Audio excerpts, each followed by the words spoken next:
Known as the Emerald Isle, with its green meadows, misty hills, and proud Celtic culture, Ireland was a free-spirited civilization in Western Europe.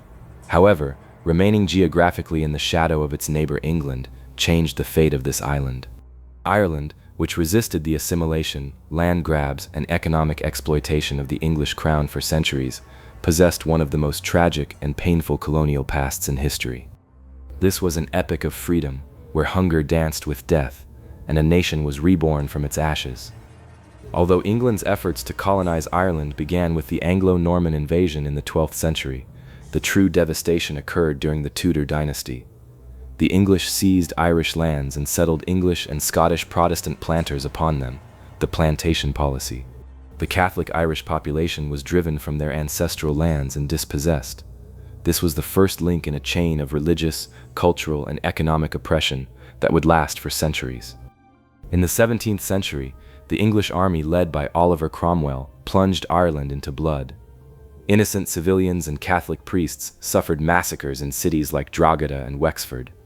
Nearly 1/3 of the Irish population perished as a result of war, massacres, and exiles. Survivors were driven into the poorest lands of Western Connacht. This brutality left deep, unforgettable scars in the memory of the Irish people.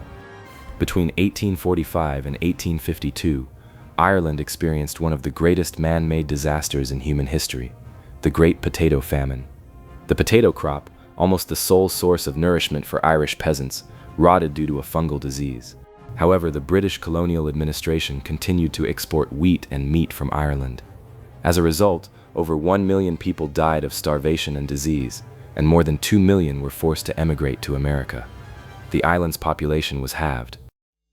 In the shadow of suffering and exploitation, Ireland's flame of independence was reborn from its ashes.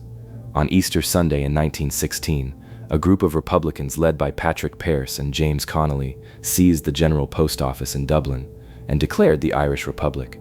Following a week of clashes, the British Army brutally suppressed the uprising, and the leaders were executed.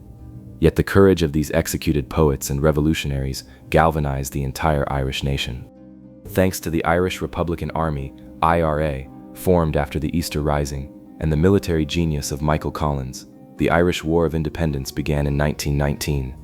Collins waged a masterly guerrilla war against British intelligence and the military. This struggle, which became the nightmare of the British, eventually forced London to the negotiating table. With the Anglo-Irish Treaty signed in 1921, Southern Ireland won its independence as the Irish Free State, while the 6 northern Protestant counties Northern Ireland remained tied to Britain. This partition triggered a new civil war within Ireland. Although Michael Collins defended this treaty as the freedom to achieve freedom, fratricide shook the island once more. Following years of political and economic struggles, Ireland completely separated from the British Commonwealth in 1949 to become a fully independent republic. However, discrimination against the Catholic minority in Northern Ireland sparked a new 30-year period of violence and conflict known as the Troubles. Peace was finally established with the 1998 Good Friday Agreement. In the heart of Europe, Ireland, Britain's first and oldest colony, succeeded in establishing its own state despite centuries of famine, slaughter, and assimilation policies. The absolute dominion of the English crown on the island came to an end. The Emerald Isle became a proud nation carving out its own destiny. In the streets of Dublin, sounds of freedom rose with traditional Celtic music and joyful celebrations. Millions of Irish emigrants scattered across the world celebrated the freedom of their ancestors' homeland. Ireland began to shine as a modern European country, looking to the future without forgetting its painful past. The story of Ireland proved to the world the resilience of a nation that famine and tyranny could not destroy.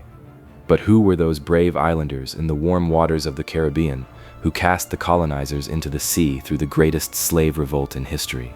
In our next video, we will witness Haiti's first successful slave revolution in history. Stay tuned.